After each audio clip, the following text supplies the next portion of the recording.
गं गणपतये नमः।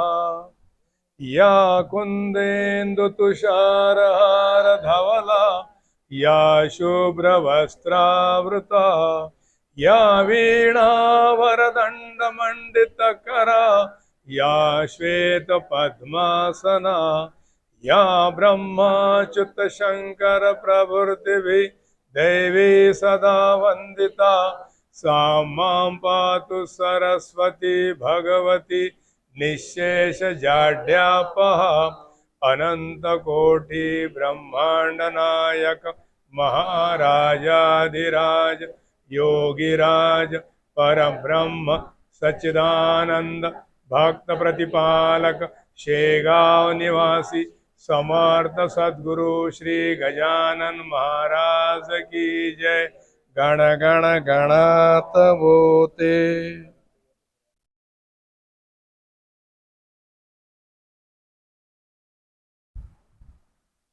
एकदा प्रेमाने म्हणा जय गजानन, जय गजानन, आनंदाने म्हणा जय गजानन, हरिश्चंद्रजीच्या घरी म्हणा, जय गजानन, प्रदोष काळी म्हणा, जय गजानन, आषाढ एकादशी निमित्त म्हणा, जय गजानन, चेहरा हसरा करून म्हणा, जय गजानन, जोऱ्याने म्हणा जय गजानन, जय गजानन। पहा किती आनंदाचा क्षण, किती छान दिवस आजचा। आणि दरवर्षी हे माऊली जप घेत असतो अखंड। आपण एक छोटंसं संकीर्तन करूया, त्यानंतर प्रवचन। पण प्रवचन ऐकताना उदास राहू नका, टेन्शन घेऊ नका डोक्यावर। माझं प्रवचन अगदी बोलकल मोकळ्या मनाने ऐकायचं, ठीक आहे? जय गजानन। गण गण गणात बोते, गण गणात बोते, गण गण गणात बोते, गण गण गणात गण गण गणात गण गण गणात बोते,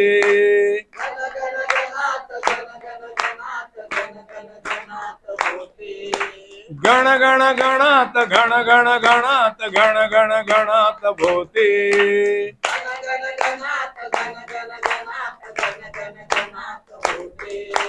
गण गण गणात बोते, गण गण गणात बोते,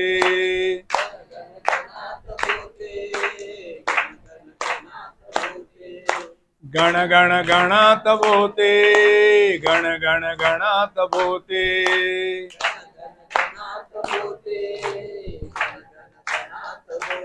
समर्थ सद्गुरु श्री गजानन महाराज की जय। गण गण गणात बोते।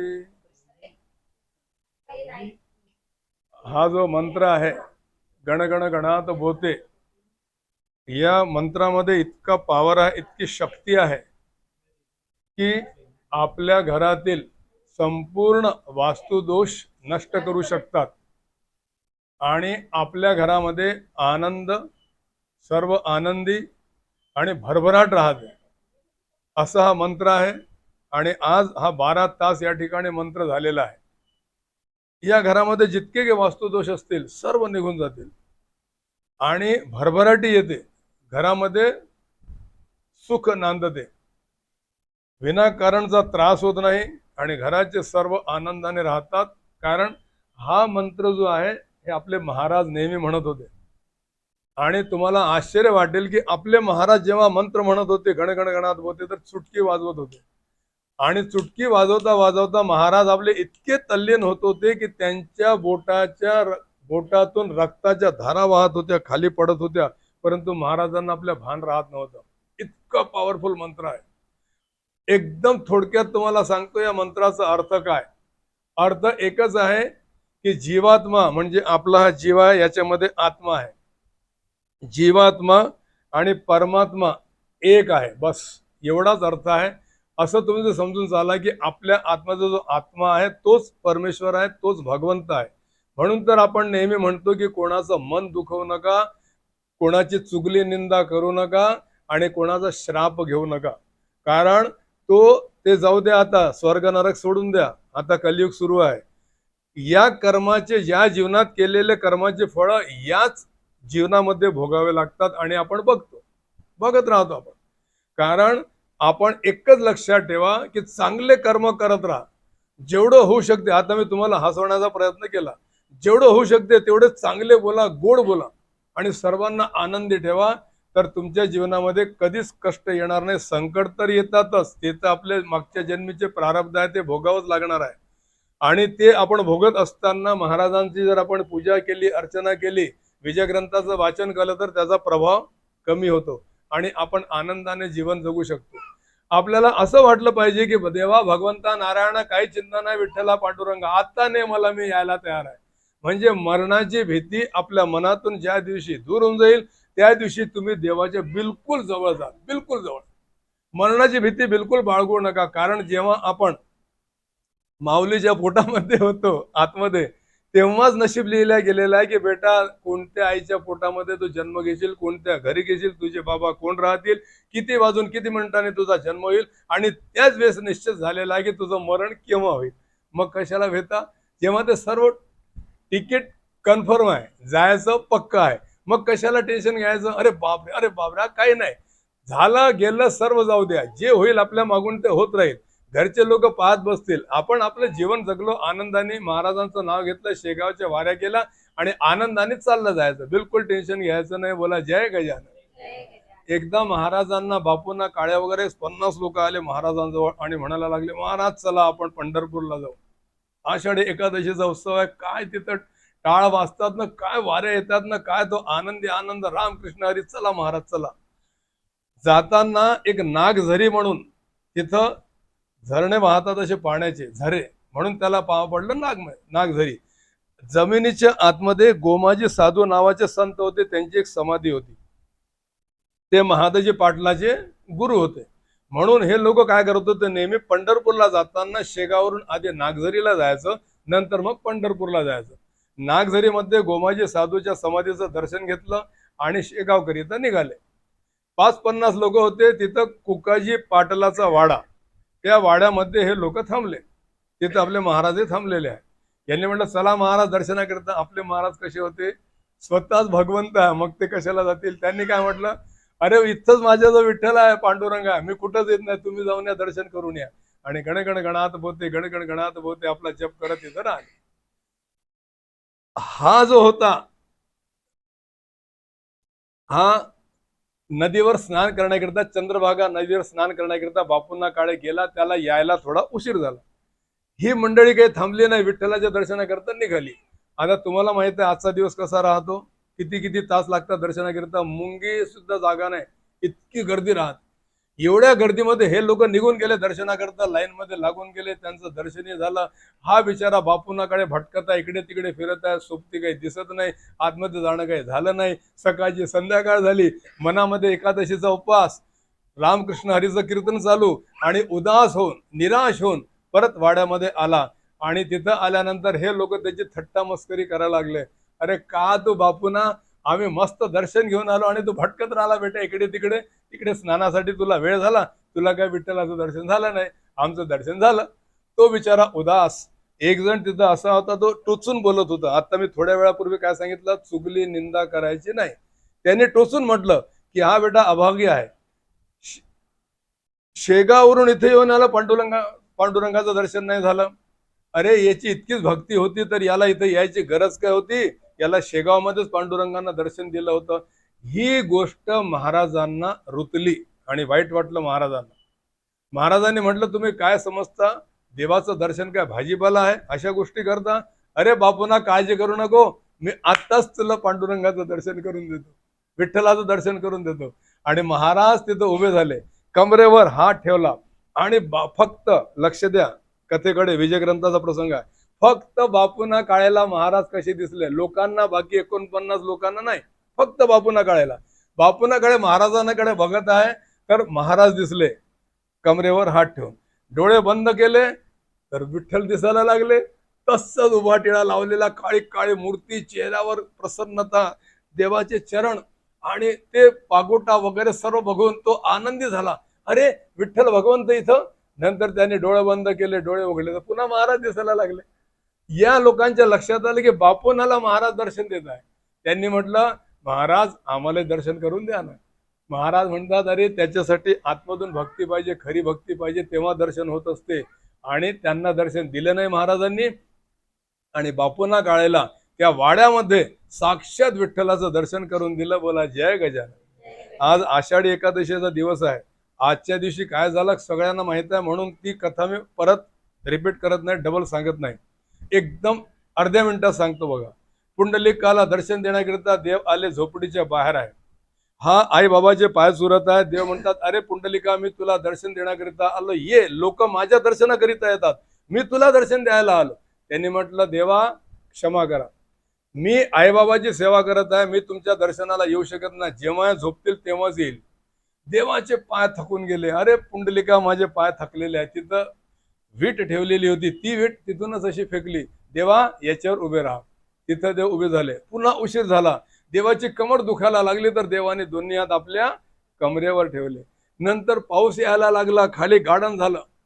गार्डन येत आहे, तिकडून पाणी वाहत येत आहे. देव तरी भिजत आहे, कारण भक्ताला दर्शन द्यायचं आहे. पाय भिजत आहे, म्हणून देवानी त्यांचं जे धोतर होतं त्याला वर केलं. आत्ताही ते वर आहे, पंढरपूरमध्ये बघा, हे वर केलं. नंतर दर्शन झाल्यानंतर पुंडलिक येतो आणि म्हणतो, देवा क्षमा करा, मला उशीर झाला.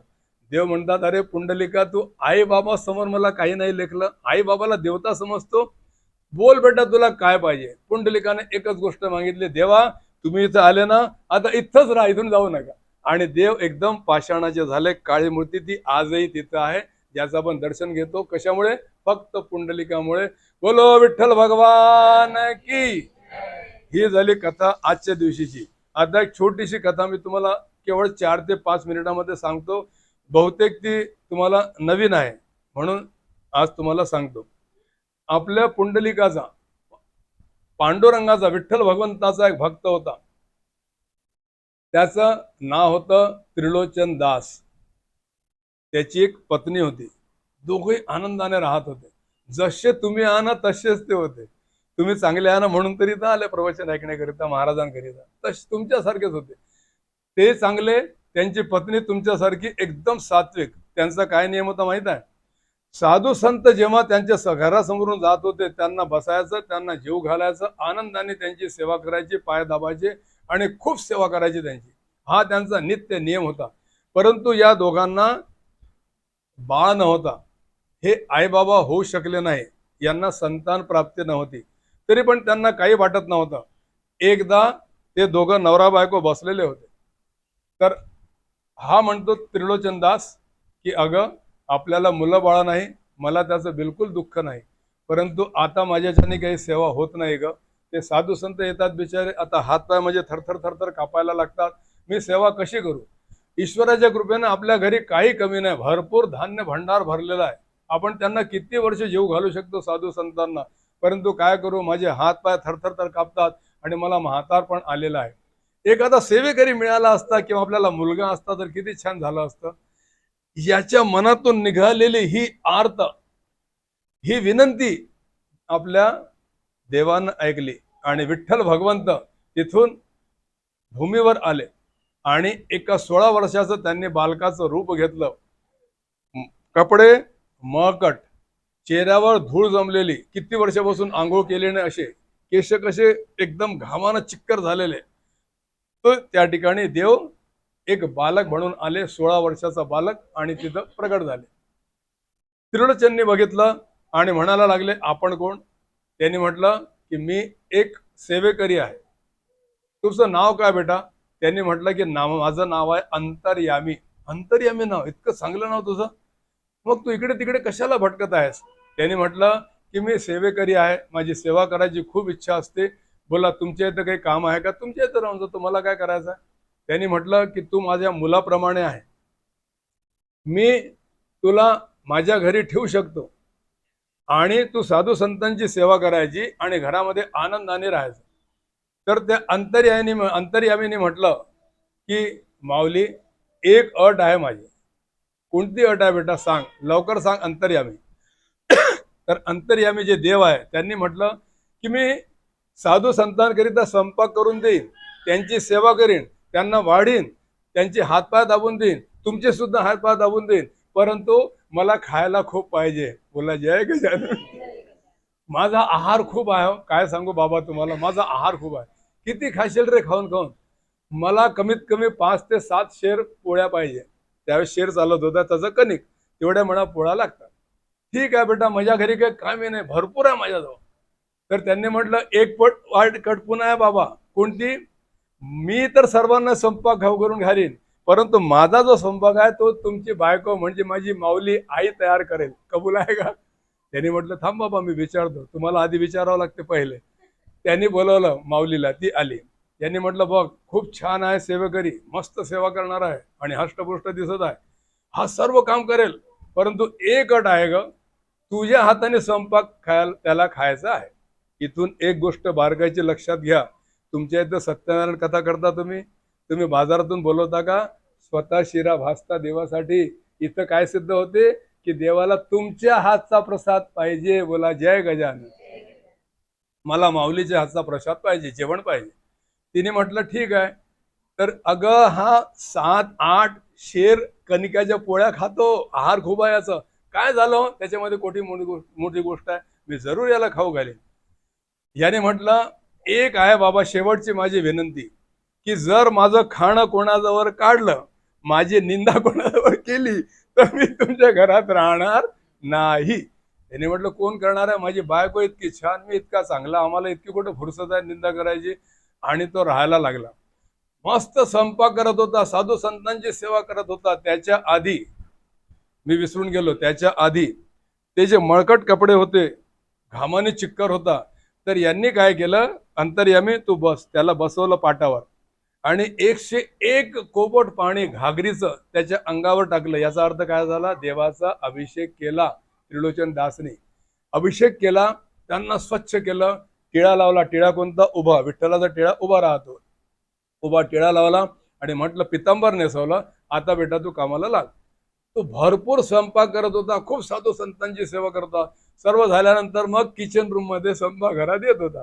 मग ती माऊली पोळ्या करत होती 5-7 शेराच्या आणि त्याला जीव घालत होते. मस्त पोट भरून जेवत होता, ढेकर देत होता. असे आनंदाने दिवस सुरू होते.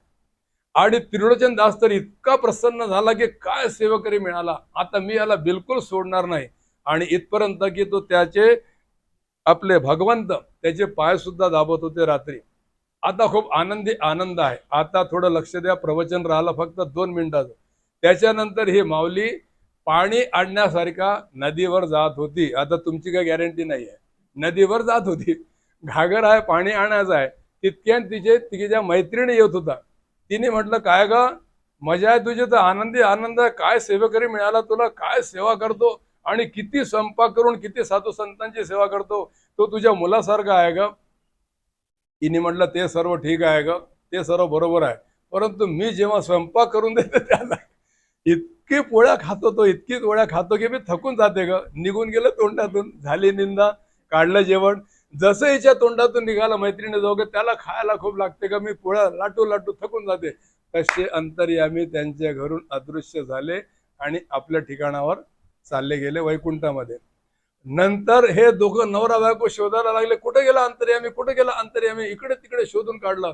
अगं तू खरं सांग, तुम्ही कोणाजवळ निंदा तर नाही केली, याची सगली तर नाही केली? तिने म्हटलं, हो, तुम्हाला खरं सांगू का, मी माझ्या मैत्रिणीजवळ म्हटलं का खूप खातो म्हणून, मला खूप त्रास होतो म्हणून. झाला, अंतर्यामी चालले गेले.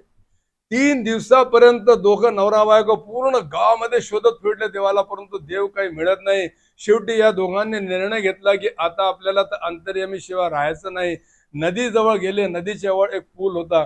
तिथे या दोघांनी ठरवलं की आता आपल्याला हे जीवन संपवायचं आहे. अंतर्यामी शिवाय जगून काय फायदा. देव आपल्या घरी आले होते आणि आपण त्यांना इथून रवाना केलं. अंतर्धान झाले. दोघांनी हात जोडून प्रणाम केला. विठ्ठला, पांडुरंगा, क्षमा कर रे बाबा, आता आम्ही तुझ्या जवळ येतो, आम्हाला आत्महत्या करायची आहे, आम्ही इथून उडी मारणार आहे. दोघं नवरा बायको पुलावर चढले आणि जसे वागणार तसे तिथे आपले देव प्रगट झाले. बोला विठ्ठल भगवान की. सावळा चेहरा, वर टोप आहे, उभा टिळा लावलेला आहे, दोन्ही हात कमरेवर आहे, पितांबरी नेसलेली आहे, पितांबरी थोडी वर आहे आणि हसमुख चेहरा, सुंदर चेहरा. अंतर्यामी स्वतः त्या ठिकाणी आले होते आणि देव म्हणायला लागले, अरे त्रिलोचन दास, तुझ्या घरी मला सेवा करण्याची संधी मिळाली, साधू संतांची सेवा केली, मला खूप आनंद झाला. त्रिलोचन दास म्हणतो, त्यांच्या पाया पडतो आणि म्हणतो, देवा, किती चूक झाली माझी. देव तुम्ही स्वतः आणि माझे तुम्ही पाय दाबले, हे पाप मी कुठं भोगेन.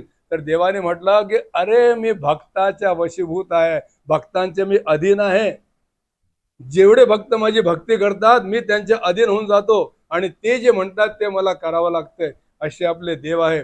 म्हणून एकदा भक्तीला पकडा, एक मनामध्ये दृढ विश्वास करून घ्या की माझे देव माझे महाराज हे माझ्या जवळ आहे, हे कुठंच मला सोडून जाणार नाही आणि यांचा वरदहस्त माझ्या डोक्यावर आहे.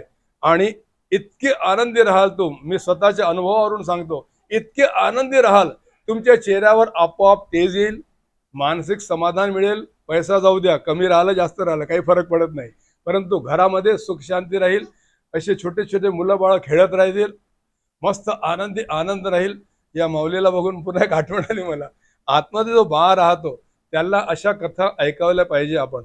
विठ्ठल मंदिरामध्ये माझं भागवत झालं होतं 15 वर्षापूर्वी. अशीच एक माऊली येऊन बसली होती, गरोदर होती.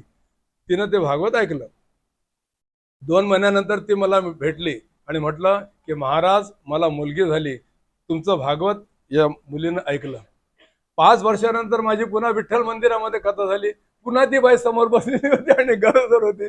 तिने पुन्हा ती कथा तिला ऐकवली त्या बाळाला आणि नंतर तिला 2 मुली झाल्या. 2 मुली आता मोठ्या झाल्या, खूप हुशार आहे. आणि ती माऊली जेव्हा मला बघते मला खूप आनंद होतो की आत्माचे जो बाळ आहे त्याला अशा कथा आपण जरूर ऐकवल्या पाहिजे. कारण प्रल्हादजीने आईच्या पोटामध्ये सर्व कथा ऐकली होती. नारद मुनीचं प्रवचन तसं झालं पाहिजे. या कलियुगामध्ये खूप कठीण आहे, खूप त्रास आहे. आपल्या मनाला घट्ट करा आणि या जिभेवर गण गण गणात जो गोतेचा जप एकसारखा चालू द्या. तुम्हाला कोणत्याच गोष्टीचं टेन्शन राहणार नाही. प्रवचन संपलं. समर्थ सद्गुरु श्री गजानन महाराज गण गण गणात बोते.